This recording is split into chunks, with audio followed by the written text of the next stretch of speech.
Hello ಎಲ್ರಿಗೂ super ನಮಸ್ಕಾರ. Last week ಟ್ರಿಪ್ಪೆಲ್ಲ ಮುಗಿಸ್ಕೊಂಬಂದಿದ್ದಾಯಿತು and 8 hours ಸಕ್ಕದಾಗಿ ನಿದ್ದೆ ಮಾಡಿ ಎದ್ದು ಆ್ಯಂಡ್ ಮನೆಗೆ ಬೇಕಾದೆಲ್ಲ ಗ್ರಾಸರೀಸ್ನ ಆರ್ಡ್ರ್ ಮಾಡಿಕೊಂಡೆ ಆ್ಯಂಡ್ ಬಿಸಿ ಬಿಸಿ ಕಾಫಿ ಬೇಕೇ ಬೇಕು.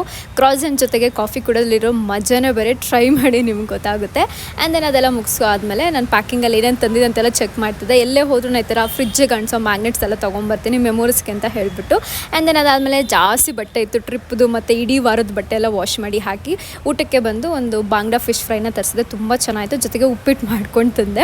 ಅದಾದಮೇಲೆ ಆ್ಯಸ್ ಯೂಶ್ವಲ್ ಬೇಗ ಬೇಗ ಮನೆ ಕೆಲಸ ಎಲ್ಲ ಮುಗಿಸ್ಕೊಂಡೆ. ಕಸ ಎಲ್ಲ ಗುಡಿಸಿ ಪಾತ್ರೆ ಎಲ್ಲ ತೊಳೆದು ಹಾಕಿದ್ದಾಯಿತು. ಆ್ಯಂಡ್ ನಮ್ಮ ಓನರ್ ಕೂಡ ಅದೇ ಟೈಮಿಗೆ ಬಂದರು. ಕೆಲಸದವ್ರನ್ನೆಲ್ಲ ಕರ್ಕೊಂಬಂದು ಬಾಗಿಲೆಲ್ಲ ನೀಟಾಗಿ ವಾಶ್ ಮಾಡಿಸಿದ್ರು. ಆ್ಯಂಡ್ ಅದಾದಮೇಲೆ ಬಿಗ್ ಬಾಸ್ ಸ್ಟಾರ್ಟ್ ಆಗಿದೆ ಗೈಸ್. ಎಷ್ಟು ಚೆನ್ನಾಗಿ ನೋಡ್ತಿದ್ದೀರಾ? ಚೆನ್ನಾಗಿ ಅನಿಸ್ತದೆ, ಇಂಟ್ರೆಸ್ಟಿಂಗ್ ಹೋಗ್ತಿದೆ ಅಂತ ಅನ್ನಿಸ್ತದೆ. ನೋಡೋಣ ಹೆಂಗಿರುತ್ತೆ ಅಂತ ಹೇಳಿಬಿಟ್ಟು ಹಾಗೆ ಫೇಸ್ ಸ್ಕ್ರಬ್ಬಿಂಗ್ ಎಲ್ಲ ಮಾಡಿ ಮುಗಿಸ್ಕೊಂಡು ಡಿನ್ನರ್ಗೆ ಅಂತ ಬಂದು ಎಗ್ ಬುಜ್ಜಿ ಹಾಗೆ ಚಪಾತಿನ ಮಾಡ್ಕೊಂಡು ತಿಂದೆ. ಸ್ಮೂರಿಂದ ಕಪ್ ಕೇಕ್ಸ್ನ ಆರ್ಡ್ರ್ ಮಾಡಿದ್ದೆ. ಸೊ ಸಿಕ್ಕಾಬಿಟ್ಟೆ ಚೆನ್ನಾಗಿರುತ್ತೆ. ಟ್ರೈ ಮಾಡಿ ನಿಮ್ಗೇನಾದ್ರು ತಿನ್ನಬೇಕು ಅನಿಸಿದ್ರೆ. ಆ್ಯಂಡ್ ಅದೆಲ್ಲ ಆಗೋಷ್ಟರಲ್ಲಿ ಟೈಮ್ ಆಯಿತು, ಆಲ್ಮೋಸ್ಟ್ 10 o'clock. ನಾನು ಸ್ವಲ್ಪ ಬುಕ್ಕೆಲ್ಲ ಓದಿ ದಿನನ ಎಂಡ್ ಮಾಡ್ತಾಯಿದ್ದೀನಿ. Thank you so much. ಈ ವಿಡಿಯೋನ ಎಂಜಾಯ್ ಮಾಡಿದ್ದಕ್ಕೆ. ಸಿಗ್ತೀನಿ ನನ್ನ ಮುಂದಿನ ವ್ಲಾಗಲ್ಲಿ. ಓಕೆ,